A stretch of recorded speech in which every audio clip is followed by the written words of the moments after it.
Assalamu alaikum. Haray mi wuri kem fopla landi stay do jam Allah taw haray do jam. General Gando haray mi wuri kem ala landi stay do jam Allah taw haray do jam. Haray no musibbe ko mawbe meden me wieta kon.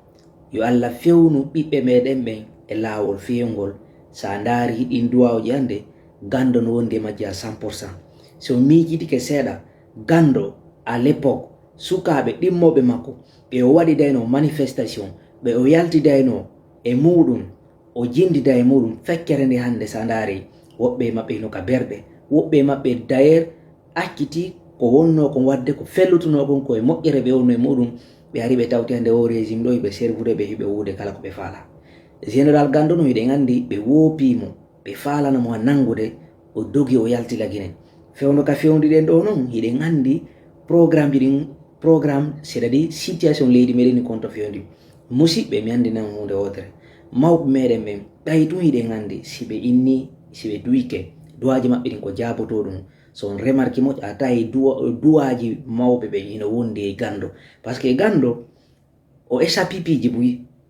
o wakkilike kadi na malgré o sayɗo himo fanki seeɗa o wowla kadi naafi ɗum holli kono fewndo ɗo ka fewndiɗen ɗo so miijitike on taway himɓe sukaɓe o génération fewndiɓe ɗo faalaɓe ɓen yo lagine wonu leydi Saria, faalaɓe ɓen yo lagine wonu leydi nunuɗi, faalaɓe ɓen yo lagine wonu leydi ko tawta Guinée ɓe fofota e mayre a taway faalaɗo ɗum ɓuri Gando ala. Hande ɗo hande ka fewndiɗen ɗo simi miijitike fi général Gando a taway meɗe woni fiére makko iɗo gandi noon piiji buyi hino feƴƴude hande ka leydi meɗen malgré kanko nini Gando himo ɗuytiti seeɗa en yiye wonde o yalta ware mo ɗoyti piiji ɗin wala tiiɗinde ɗi kono c'est vrai que ɓeɗe faamimo kadi kono musidɓe les vrais guerriers les vrais combattants himɓe hiɗuɓe ɓen selludalen hiɗuɓe ɓen dignité lagine o intérêt lagine o hiɗuɓe ɓen yo lagine yaaru yeeso faalaɓe ɓen hande sa konti hande e nder jeunesse on hande fewndiɓe ɓen ɗo hande faalaɓe ɓen yo lagine wono leydi Saria leydi nunɗuni leydi ko tawta Guinée ɓe fofota e mayri a tawa e Gando ko yeeso alhamdulillahi rabbil alamina o holli en kanko ko vraiejo ko gorko mbeɗe suti hande ka politique lagine on fewndi ɗo politique lagine hino satti moƴƴa hino metti fi par ce que wonɓe ɓe hande ka laamu golle maɓɓe ɗen ko korompugol jama on sooda ɓe itta ɓe ɓaawo surtout ɓe andi ɓen vraiment si ɓe ittimo ɓaawo ɓen no haray ɓe laƴi ko ɗum woni golle maɓɓe seenirde ari nangi taw médiaji ɗin avant taw ɗum ɓe nangude médiaji ɓe ari ɓe liɓi gallalaji sello ɓe raɗimo hande ɗo nini situation no ferma ɓe suspend ɓe waɗi parti on dissolution hande ɗo wonɗo lagine susta wolde fi politique surtout si tawi ko côté opposition on tigri woni o susta haalde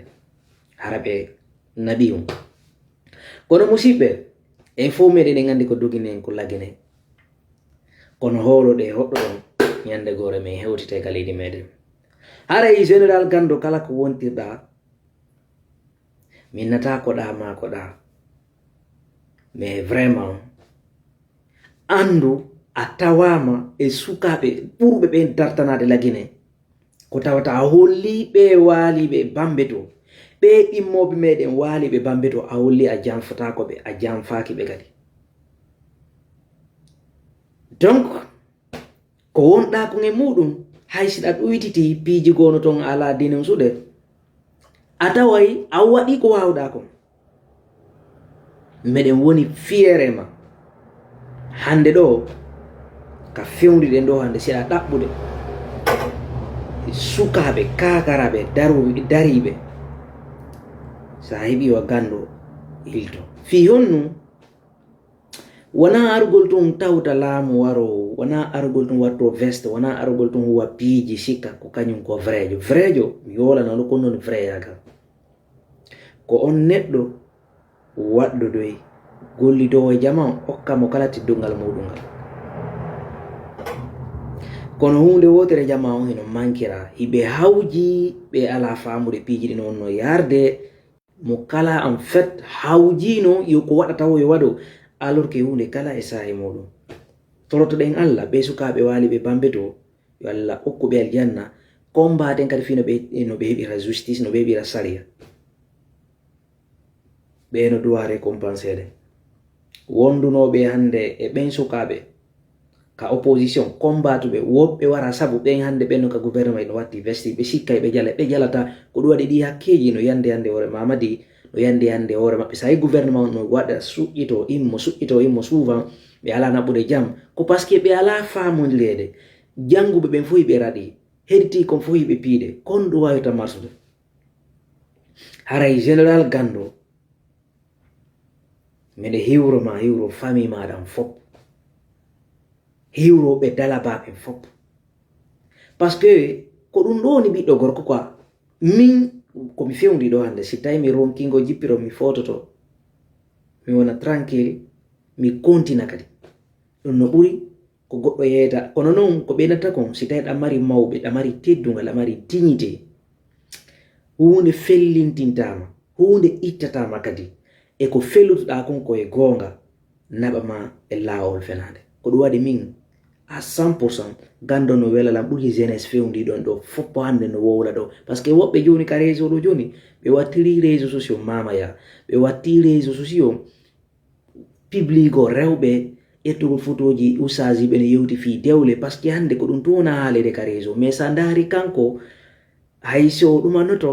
ko musique ji makko ɗi o yimmana o wacca o yimmoto c'est à dire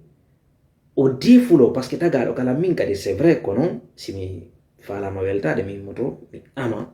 sellulamike parce que c'est ça mi amata ɗo alfalamike mi amata ɗo goɗɗo non leader janko selludale et c'est mon père aussi ɓe anda ɓen kadi anda ñande gore mi ara mi wolanono détaji ko honto on côté amin non iwri kono min konno mi ari yewtugol ɗo ko fi hunde wotere sa heɓi ɓiɗɗo fewɗo a tawi no weltina jama fo ko ɗum waɗi hande ɗo Gando menen génération fewndiɗon ɗo hande faalaɓe ɓen yo laggine wono leydi non ɗum leydi saria leydi ko tawta guineɓe ɓen fo yo foto e mayri imo welalam ɓurɓe fop ɗo woni noon yimɓe hande fewndiɓe ɗo mais génération wono génération ma min naali towɓe duɓɓe dow ton par ce que ɓen kadi no toon mais fewndo ɗo hande yeyetela ka réseau sociaux ɗo waɗo hande jippiro waɗo hande combat noble hara haalata fi dewle haalata fi piiji patati ko yi ta mélange ɗin piiji on est fier de toi Gando Allah reene ayna vraiment yo Allah okke ko faaleɗa kon firtanama arsike ma o hollidirama e famille ma ɗon okka en laamu okka laji selludal en laamu fino ardoro lakine par ce que fo yiɗen felliti si o ardike lakine vraiment leydi meɗen ni ɗona leydi saria leydi nunɗude leydi ko tawta guineɓe ɓen fo no fota e mayre donc haray ko ɗum noon yo Allah reene ayna vraiment fewnama kadi e laawol fewngol dandama sago aybe maɗa ɓe okka en laamu no hotiren ka meɗen e dow jamoƴere kono si Allah hawlan no jaɓi ko saati kono saati mais muyɗi Allah ɗen wopata si tawi Allah no yiɗi en laamu ka tinde meɗen en laamoto lagine en laamoto lagine waɗen lagine no duwira noon jawle lagine ɗe no ɗuuɗi ɓuri population mo timma e 20 millions sen daari milliard de dollars kono yaltude e ndi leydi meɗen jama o hay imaginata ɗum woɓɓe no jooɗi e yawgol wuro woɓɓe no jooɗi e yawgol gesoye mum arta ɓe ala andude e ittiri jawle leydi maɓɓe ni ullere c'est normal que yoɓe andine c'est normal que yoɓe faamine haray Gando meɗe torima kadi ta jippi juuɗe maɗa ɗe daro daditoɗa ko a ɓiɗɗo gorko kakarari wakkilo kadi daroɗa daditoɗa ta jippi ta ronko few immo no alaji selludale woni waɗiri ni immo daroɗa daditoɗa ko a ɓiɗɗo gorko jama no hoolima a holli ka vrai jo parce que a tawtali ɓe a holli vraiment ka ɓiɗɗo digne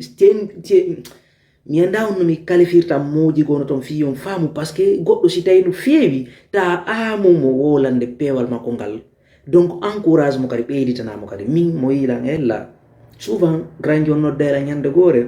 conseil lan peti ma waɗirni wakkilo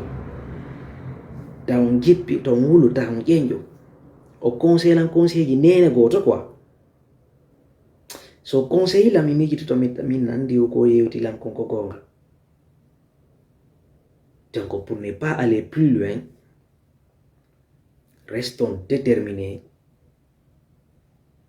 derrière notre champion et guide politique El Hadj Mamadou Cellou Dalein Diallo, le prochain président de la République de Guinée, Inch'Allah. Allah kain lamungu. Hunde harale sattude ko ɗaɗi simi yi'i hande mi tawai alhamdulillah ko en wakkilo. À très bientôt, Fodé Image Diallo.